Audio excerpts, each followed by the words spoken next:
myself, Savra. I prefer to use her more in group games because her ability is globally, which actually, unless you have the range rules, pretty much affects everybody. That way you're not singled out as the antagonist in the group. And the initial life gain isn't terrible either. So it typically makes group games fun, yet not too oppressive for everybody else, while you're still not exactly the biggest threat on the board until you drop, you know, a Genesis Wave or something. Outside of that, though, we have a simple amount of basic lands. Just keep it extremely simple. Nothing too complicated that way. Because I like to loan my decks out to other people so they can play them too. So this helps out a little bit. Then we get to the utilities. Alright. Then we come into the dual color lands, the Karoo, the fetches, the shock land. Llanowar Wastes, Twilight, simple enough to get all the colors out, mana fixing, simple like that. Afterwards you go into the utilities with your Volrath Stronghold for a quick recursion for your sack outlets.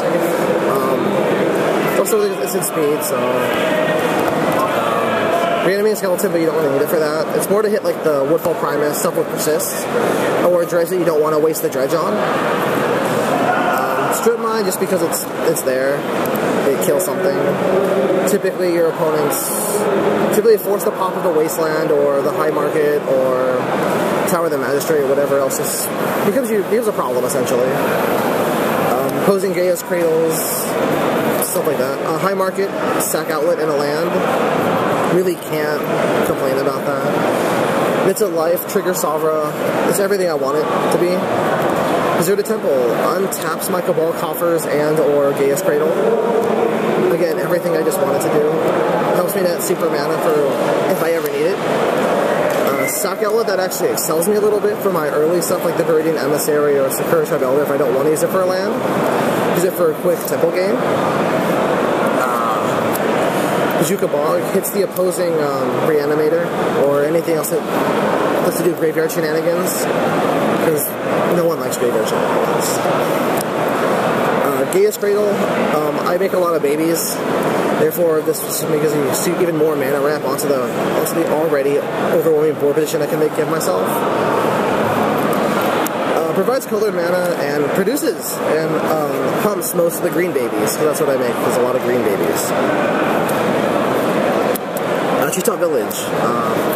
Every now and then I hit pods where like I have the board wipe happy people, so this just comes in as like a slow game ender, and the mana isn't terrible. It's Mire, another sack outlet, another life gain. Not as awesome as High Market, but still does what I want it to do. Urborg gives all my lands the black ability, which is nice, and combos all of the Cabal Coffers that's in the deck for if I ever need to ramp the incredible amount of mana.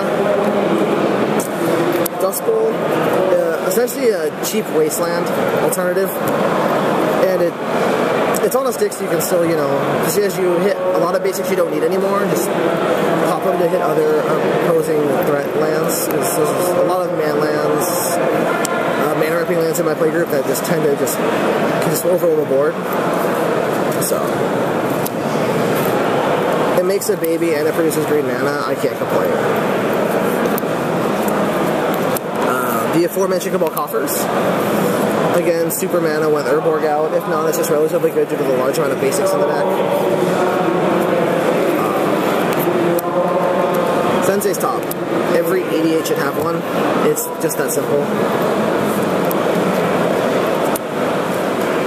Simple target removal that can hit anything, essentially, and it produces, and it just wipes out other baby makers, which is nice. Get rid of those armies of soldiers or unicorns, you never know. Just a great utility removal, and Death Touch doesn't help. It's just all around a good card for 5. More just easy targeted removal. It's a fatty, which helps, but the persist typically knocks out 2 enchantments that give everything Shroud. That's what it typically goes for. It's just habit. Draw 2 cards, lose 2 life, and a fatty. I can't say much more about that. It's just pretty good. Skull Muncher. Pretty much it devours the babies I make, refills my hand, and can be a fat threat at times. But it's usually used as a sack outlets to trigger Savra to clear a board, or gain or net a little bit of life. Concentrate in green, enough said. Draw 3 cards you can't beat. More card draw by killing off my babies. Yeah.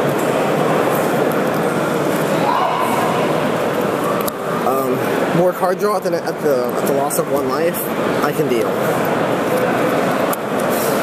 Primal Command. Usually will fetch me some sort of creature, usually a sack outlet, or I will bounce something to time walk a turn against when the pod's low on people. Fauna Shaman, hitting sack outlets is nice. Tutoring for it's even better. See Fauna Shaman. Anything I want, whenever I want is nice. Sack outlet to trigger Savra and a Demonic Tutor. It's pretty much game. Green Sun Zenith. Fetches a sack outlet of some sort. If all else fails, it fetches Fauna Shaman to find the sack outlet I want. Or if all else fails, it hits Primal Titan to hit Super Mana.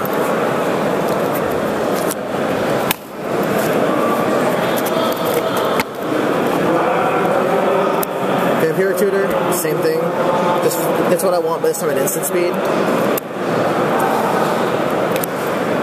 Chord of Calling, same thing. Hits the whatever creature I need at the time. Instant speed is nice. Indirectly the plays even better. It's great utility with all the tokens I make, because I can typically hit it for only maybe 1 or 2 out of the initial mana pool if I'm low on mana. The Graveyard Hate card.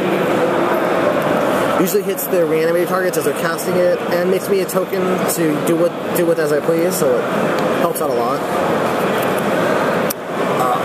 The Eldrazi Monument makes my babies bigger, flying, and indestructible. It's hard to complain. Just does what I want, typically as a game ender. Genesis Wave. I like randomness every now and then, and with Superman it just makes it bonkers. It's just fun. It's really hard to whiff with it because there is just a lot of strong permanence. But every now and then you get the sad draw, which it happens. A Darkest Hour. Making every creature black means Savra's kill trigger triggers every time. Which, like I said, just makes it so the babies kill other stuff. Typically my opponent's fatties, because that's how it works. A Crucible, typically, it resolves just usually get back my mana or utility lands. I usually don't do the whole strip mine thing, but it's there. But it's usually get back Urborg, Gaia's Cradle, or to re-hit the super mana. A Cabal. Usually I only use it for his overrun ability because it's a game ender. But turning lands into creatures and then killing them is always fun, but it's not as fun as I would like it to be. Braids. Sack outlet on a stick every time I get a turn, as well as hurting other players, getting rid of their fatties and or lands and or opposing artifacts if they have no creatures on the board. Easy board sweeper that gets through Shroud and or Hexproof, which is becoming more and more common with the Lightning Greaves and other like Greaves equipments out there. The Dirty Deed, my complete board wiper. Hits everything, typically top of a hat. So, good utility, I can't complain about it. Black Sun Zenith, again, board wiper with X.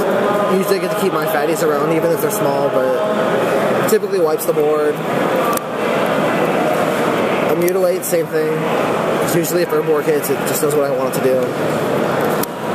Massacre Wurm kills token players, essentially. And if it sticks as I'm sovereigning everything else out, it typically starts to get a nice lead and or just wipe the board. Sack outlet and card draw and the same thing. I can't complain about this. I love this card so much, it's not funny.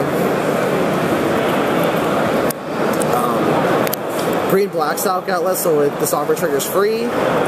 And Dredge helps me get it back if I need it if I'm in a pickle. Guildmage, nice bear. If the game's going long and I have a lot of mana, I can pump something, or it's a sack outlet to get other creatures that have died previously back, which is, again, helpful. Plague Lord, I can trade baby for baby, or I sacrifice myself to kill something I have to get rid of. Mind Slash, trading babies for cards out of my opponent's hand that I can, and information. Does everything I want in a sack outlet. I get to break my opponent's hand while I do other stuff to them. Same as Shambling Shell, except for I can just pay 1 to redredge it back to my hand, but still that's both Savra triggers, which is nice.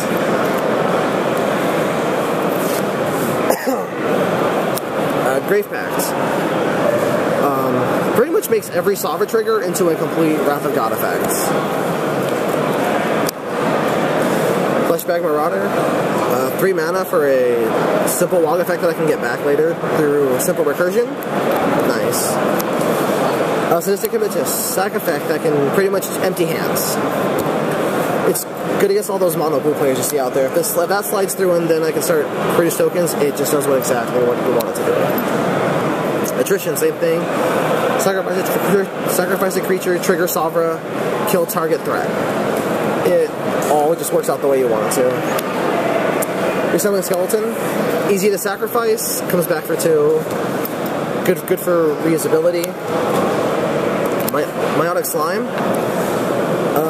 Full 4 for 5 isn't bad. When it dies, it just keeps splitting, which again just makes it so that I can keep a board while still triggering Savra for effects and for other cards. Deranged Hermit. It makes squirrels. Everyone loves squirrels. Due to the high amount of basics in the deck, Beacon of Creation helps out, makes a lot of babies, and then shuffles back for a second time around later. Avenger of Zendikar, again, makes a lot of tokens that I can use for sacrifice abilities, and because I do have so much land mana ramping, they typically become gigantic, and it can be game enders as well. Marsh Flitterer, makes babies and is a small black sack outlet for easy kill. For Savra triggers, and then clears itself when it's not needed anymore. Barachi Hatchery, when I hit super mana, I make a lot of green babies.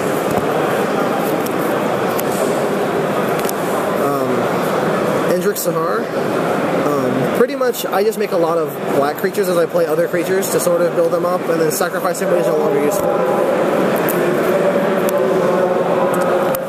Grave Titan, fatty and makes babies. Very simple, very to the point. With Prior Elemental. When Gaia's Cradle goes out of hand, he becomes even more out of hand. He just does what I want. Donut Hermit, Morph Tricks, instant speed babies is nice.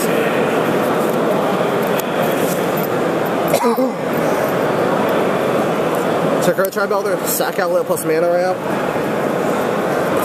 It's a way to get the early game off. Genesis can start bringing back your fatties later, or to reuse Hermits, or Grave Titans are always nice, or Avengers of Zendikar for that matter. Just pretty much good recursion. Life from the Loam gets a lot of your lands back, especially after dredging, because like a lot of the cards dredge themselves. It gets itself back, and or I lose a lot to the fetch lands. Eternal Witness. Any card I want from the graveyard, I can't complain about it. Victimize. This is Juicy uses a sack outlet to get its Savra trigger off while bringing back 2 utilities, Eternal Witnesses, Sakura Tribe Elders, etc., etc. Or sacrifice for a fatty. It just hitting 2 targets is always better than 1 for 3 mana. A restock. Any 2 cards I want for 5. It's a good refiller toward the end of the late game when people start dropping all of their bombs. Cheap recursion of sack outlets as I go. Again, can't complain because my graveyard will always have creatures in it as I get them back and just reuse them again. Every EDH is how it works. I admit it. Basic land searching, 3 mana, get 2 lands. make sure it always makes sure I hit those turn 4 and 5 land drops, which is really important in this deck. So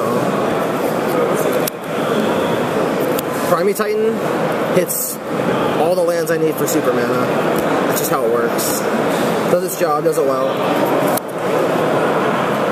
Sack Outlet plus basic lands to my hand, again, does exactly what I want it to do. Trigger Savra, gets me a card and fetches lands. Kodama's Reach. Fetches Forest into play untapped. That's pretty much why I use it, because I can always tap out for 4 and then tap it out for a utility spell of some sort. And we have Viridian Emissary. Same thing. It dies eventually, I get life, or if Darkest Hour is in play, kill a creature, and I get a land to replace itself. So it's, again, it's pretty good. Thank you for watching. Please subscribe to CMDR decks.